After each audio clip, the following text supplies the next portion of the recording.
Tonight on CTV News at 11:30.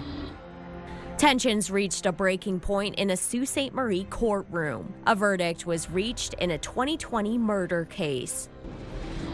Plus, from roads to railways. We wouldn't have poured hundreds of millions of dollars into this project if we didn't believe in it.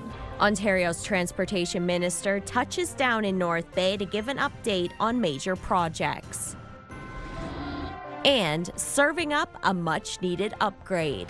It identifies that there's a huge need in our society for this, so we can't lose sight of that. The Cochrane Regional Food Bank cut the ribbon on its new home.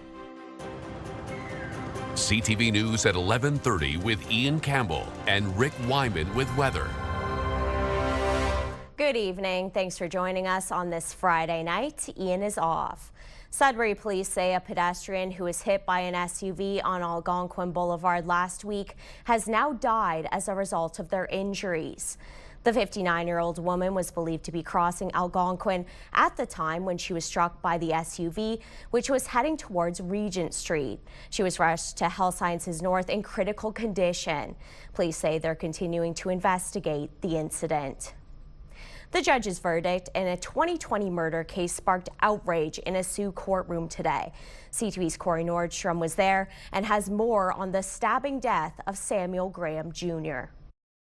It was a packed courtroom this morning as Justice Alexander Kirk delivered his decision on the 2020 stabbing death of Samuel Graham Jr.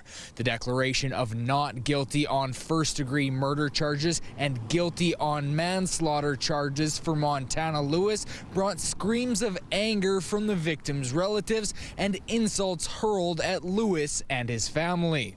The incident in question took place in November of 2020. In what the judge viewed as vengeance for an earlier fight, Lewis attacked Graham with a knife outside the Lewis family's Muriel Drive residence. The lone stab wound punctured Graham's aorta and led to his death. In delivering the verdict, Judge Kirk outlined what was necessary in determining a first-degree murder charge, ultimately believing that while Lewis did commit an unlawful act, he did not mean to cause the death of his sister's boyfriend. Sentencing for Montana Lewis will take some time. Pre-sentence and Gladio reports have both been ordered. This matter returns to the Sault Courthouse on February 25th. Corey Nordstrom, CTV News, Sault Ste. Marie.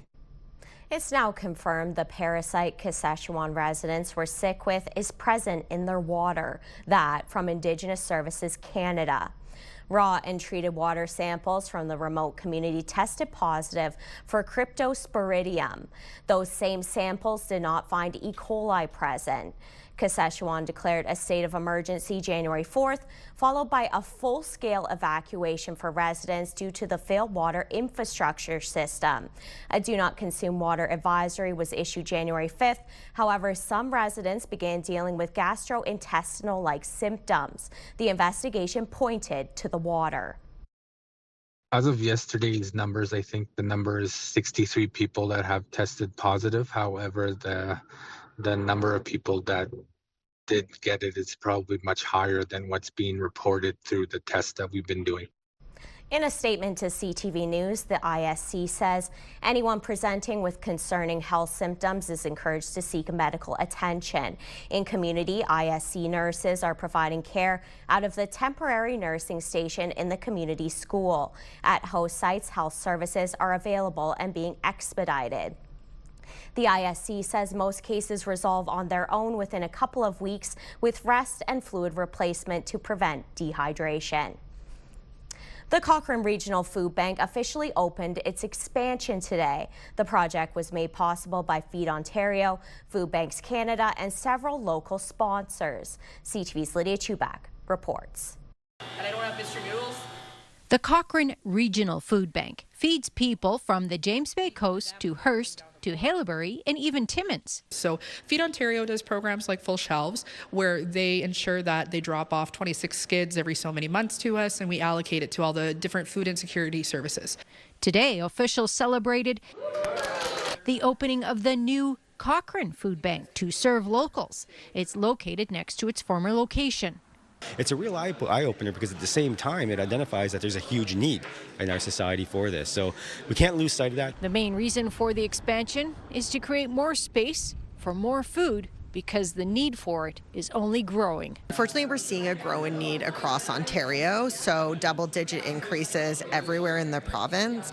But what we see in the north is additional considerations that they don't have to deal with everywhere else, right? So you're dealing with geography, so greater distance between services, access issues. In our most recent hunger count, we found that over or almost 2.2 million people are visiting food banks across the country just in the month of March. And the Cochrane Regional Food Bank contributed to that increase.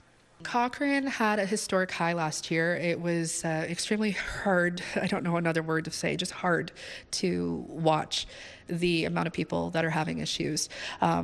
A lot of it is housing. It's jobs. They're working multiple jobs. It's not because people are not working. It's the cost, the affordability in this area is getting higher and higher. We have actually salaried employees. Like most food banks do not have that, but the demand for us, it needs to be that way. Before the expansion, the Cochrane Regional Food Bank was only able to ship and receive 3 days a week. Now it's up to 5 days a week. Lydia Chubak, CTV News, Cochrane. With Laurentian faculty already on the picket lines, it's looking like academic staff at Nipissing University could be the next group to follow suit. After 3 sessions with a mediator, the Contract Academic Staff Bargaining Unit requested a no-board report from the Ministry of Labour, Immigration, Training and Skills Development. After an agreement wasn't reached, it means the parties will be in a strike or lockout position in 17 days after the report, or Monday, February 2nd. Both sides were going through mediation today, and there's been no update as of yet. A grassroots volunteer organization in Sudbury is issuing an urgent appeal for warm clothing. CTV's Alana Everson has more. Sudbury Outreach Support, known as SOS, is located in the municipal parking lot behind the Lawrence Street Beer Store and across from the Energy Court encampment. It was formerly located across from the Sudbury Arena downtown, but the sea cans it operates out of were moved by the city in November to increase services being offered there. I want to welcome people to come. I've heard some people are fearful. We have a minimum of 12 volunteers on site at all times. We have not had any safety issues. Every Sunday between noon and 2 p.m., SOS distributes basic essentials as part of its outreach support. We're a group of volunteers. We've been doing this for 5 years now, and we provide clothing and food, basic essentials, toiletries, footwear, all that kind of things for the homeless as well as seniors living downtown and those in need. Sandal says SOS hands out more than 2,000 items every Sunday, but last week ran out of winter coats and boots, given the plunge in temperatures. Because of the cold, there's a big demand. People are freezing, we've seen some people with frostbite on their feet and in their hands, and so we really need the mitts and gloves. Mitts are warmer, but some people prefer the gloves. Sandal says for right now, SOS is only welcoming basic hygiene and warm winter clothing donations. SOS says the big need right now is for winter coats, boots, and snow pants. Donations can be dropped off at the sea cans at the Energy Court Municipal Parking Lot on Sunday from 10 to 2 p.m. Alana Everson, CTV News, Sudbury. It's time now for a short break here on CTV News. Coming up, Rick will have your full weather forecast, including what it's going to look like this weekend. But for now, a look at the current conditions around the region. So we've got some cloudy skies across the board here. A little bit more clear in Wawa, minus 16 degrees there, minus 14 in Elliott Lake. Your full forecast is coming up next.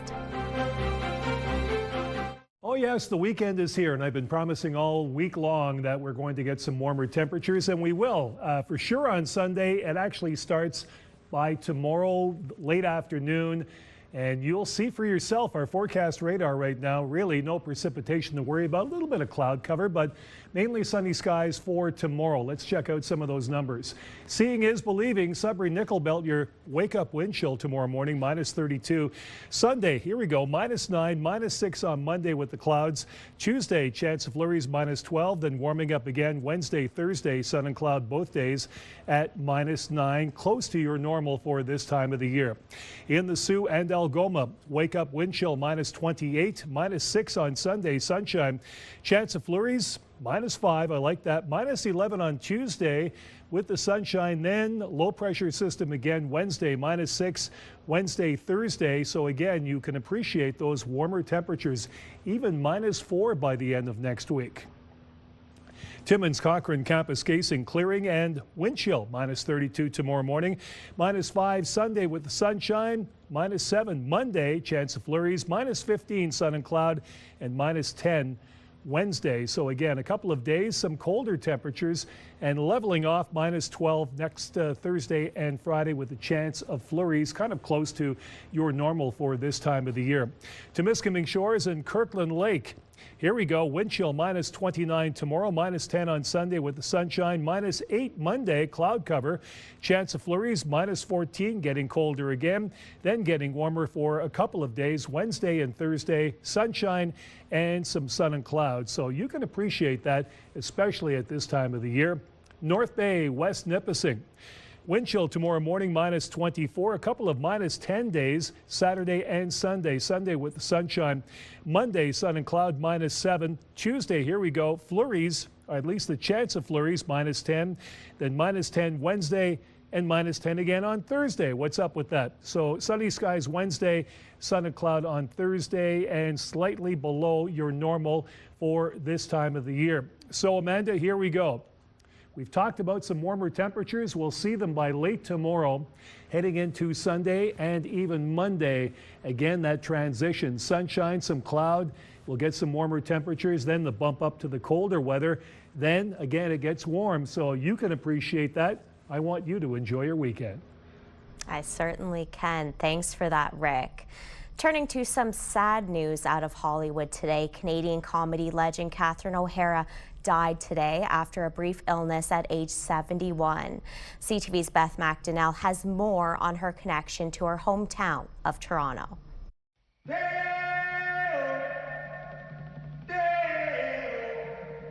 From her zany performance in Beetlejuice to her iconic roles in Schitt's Creek and as Kevin McAllister's mom. Kevin! Catherine O'Hara lit up the screen, bringing laughter and heart to fans around the world, and right here in her hometown. Oh, I'm a little sad. Yeah, she was everybody's mom, Home Alone mom, right? Yeah, it was pretty sad. She's hilarious, and I think we'll all feel a little bit like we're home alone now without her. Yes. Audacious and vibrant roles in Hollywood made her a household name. But before any of that, she landed a job at the Second City with that notorious crew in Toronto. She was actually serving drinks when Second City opened and was an understudy to the main stage. And then when she stepped up, she became part of the original SCTV cast. She got cast on SNL in the 80s and stepped away from that to come back and finish SCTV. I know this place meant a lot to her. It's a place where O'Hara also means a lot to the people now at the Comedy Hub. She's completely authentic. You can see that in both her eyes and her voice. She had a voice that wasn't compromised in any way. She had very acerbic wit. This combination of being both warm but also like there's a cutting edge to it. And is being remembered fondly around the GTA. How does someone last 5 decades? You know, authenticity, reinventing yourself, staying current, and also just being very consistent. Catherine O'Hara is that, and also being a good person. We were lucky to have Catherine come and speak with the students a few years ago. And, you know, I was struck by how, you know, modest she was, you know, because as a critic standing back and looking at her career, she was phenomenally funny, extremely talented, and very, very skillful. You know, she was someone who really understood how to be funny. I've often heard people say they're humbled when receiving an award, but I'm not so sure that's true. My head is getting bigger as I speak. As people learn of her passing, people in Toronto are shocked and saddened. It's a tragedy for Canada. It's a big loss for our country. She was a stalwart kind of actor. Yeah, we lost a good one this time. That was CTV's Beth McDonnell reporting. The Member of Parliament for Nipissing-Temiskaming is speaking out about protecting Canadian jobs and ensuring the country is ready for the renegotiation of the Canada-US-Mexico trade deal. Pauline Rochefort was the guest speaker at a State of Canada breakfast chat in North Bay. She spoke about challenges with the U.S. as the CUSMA agreement review approaches. Rochefort says many major American business leaders don't want to see the deal fall to the wayside, and she's hopeful they'll convince U.S. lawmakers of its importance. So we are entering this review in a very, I would say, I'm not sure if optimistic is the right term, but moving forward with a positive step. What people want to see is they want to get rid of that uncertainty dialogue that's happening so they can plan and make changes that they need to make at their level. It's really hard to plan from a business perspective when you really don't know what's going on. She also spoke about defense investments into 22 Wing Canadian Forces Base and acknowledged the decision by North Bay Police not to participate in the federal government's assault-style weapon buyback program. Ontario's Transportation Minister was in North Bay today to highlight some of the efforts underway to improve systems connecting the North and South. CTV's Eric Tashner reports. Work continues to chug along to reawaken the Northlander passenger rail train.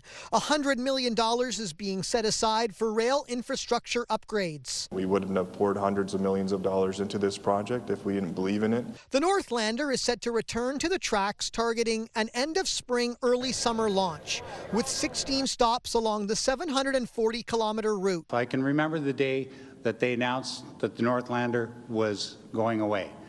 It was sad. Ticket prices will be announced before the train pulls away for the first time. We're getting closer. We're in the testing phase now. Acknowledging there won't be a net surplus right away once the Northlander restarts, and being cognizant of the fact that the government will be funding the train, Sarkaria says it was not acceptable for it to ever get scrapped. We have high hopes for this line. With the amount of interest that we've already seen on this line will be significant, but we will backstop that. The train is not the only crucial transportation link between the North and South Sarkaria is addressing. Last week, protests called for improvements to highways 11 and 17. It's not safe. We have so much traffic. The maintenance, it's not the same for every town. You're driving, it's beautiful, it's nice, and then you're stuck on ice. Sarkaria had this to say. At the end of 2025, we conducted over 120,000 inspections. That's up over 40% from a year ago, with a focus on Northern Ontario. Touting a $400 million highway infrastructure upgrade package in 2024 and 2025, and increasing the number of transportation officers, Sarkaria says early work on the long-awaited 2+1 highway pilot design will begin this summer to reduce head-on collisions. Making sure that we get that project off the ground. Much cheaper to build, and yet also has very, very significant safety benefits when you compare it with twinning. Whether it's roads or trains, Sarkaria emphasizes the province knows talk is cheap and action is needed. Eric Tashner, CTV News, North Bay. As costs keep climbing at the grocery store, some people are also feeling the pinch when purchasing food for their pets. CTV's Alexandra Hollick explains. So this is where food is all stored and supplies for animals. Every week, the Humane Society of Kitchener-Waterloo and Stratford-Perth runs its pet pantry with treats and trinkets for animals of all sizes. People can come in, they can get cat litter, they can get dog food, cat food, wet, harnesses, toys. And while they're happy to serve the community, they say they're seeing more and more pet owners passing through. The numbers of users of that pet pantry is up about 15%.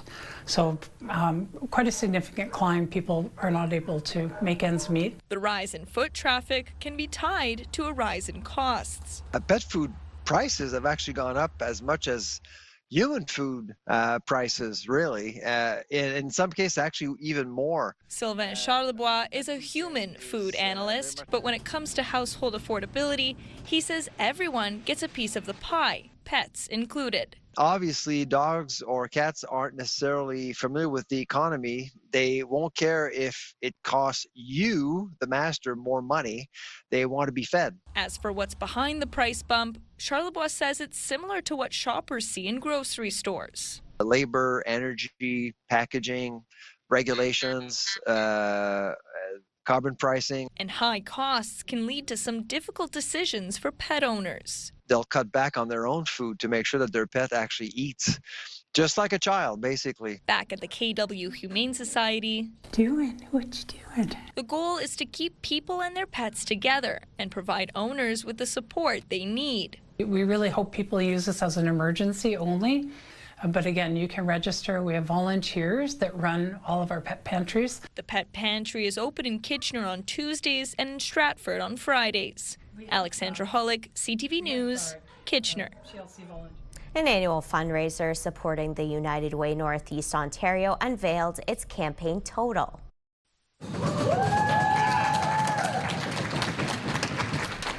Vale Base Metals and the United Steelworkers Local 6500 raised more than $786,000. The total includes a matching $350,000 donation from Vale. The campaign included events like presentations, barbecue fundraisers, and agency tours.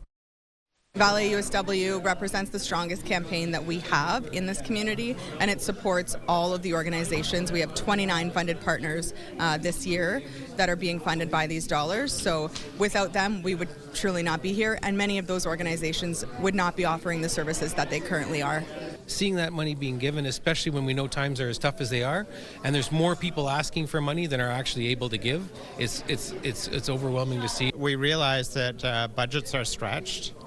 And it's so incredible that this year the number went up. So people are still recognizing that they can make a difference, positive, and increasing their donations. Vale and USW's joint fundraising effort has been the largest contributor to the United Way, with more than $22 million raised in 43 years. Still ahead tonight on CTV News, a sweet treat with a purpose. Stay tuned.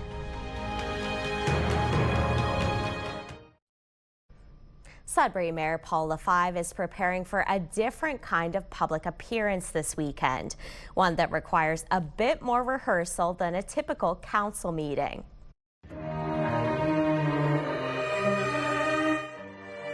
For the relaunch of the Mayor's Celebration of the Arts, LaFive will be performing alongside the city's professionals. The evening is a collaboration between the Sudbury Symphony Orchestra and the Arts Council, featuring performances by Yes Theatre and more. He's set to join the symphony on both piano and saxophone. But for me, it was just, again, participating with the symphony, giving back, showcasing the talent, again, from our community, and just celebrating arts in our community. And that's important, because a city that has a thriving arts community is a really thriving city people want to move to and that people want to live in. I fundamentally believe in that. And now here we're seeing a bit of that, me putting myself out there and playing those with the symphony. The show starts at 7:30 p.m. tomorrow at the Fraser Auditorium. To some local sports now. Sudbury was on the road again visiting Kingston. The Frontenacs took the win 3-2. North Bay was in London defeating the Knights 3-2, and the Sioux Greyhounds were visiting Erie, falling to the Otters in a shootout 3-2. In the NOJHL, Powassan took home ice advantage, taking down Timmins 4-1. Kirkland Lake hosted the Blind River Beavers, with the Gold Miners taking a 6-4 win. And in a battle of the Sioux, the Eagles came out on top with a 7-4 win against the Thunderbirds. And finally for us tonight, there's a very special donut available at Tim Hortons this weekend, supporting some very talented Special Olympic athletes. It keeps me motivated. Proceeds from the sale of these Special Olympics donuts will support local community programs and athletes. Over the past 4 years, the donut has raised more than $3.4 million for Special Olympics Canada. One location in New Sudbury started off the weekend inviting special athletes to help decorate some donuts. funds will go towards supporting Team Ontario, which will be representing the province at the National Summer Games later on in August. So the funds go to supporting their training, their competition, and their practices in advance. Here in Sudbury, we have 6 athletes and coaches who will be part of that team, but across the greater Northeastern Ontario, the team grows to 50 athletes. The athletes were also joined by Sudbury Police Chief Sarah Cunningham, who promised some donuts for staff back at the station. And that takes us to the end of our newscast. Thanks for spending a bit of your Friday night with us. Have an amazing weekend. Good night.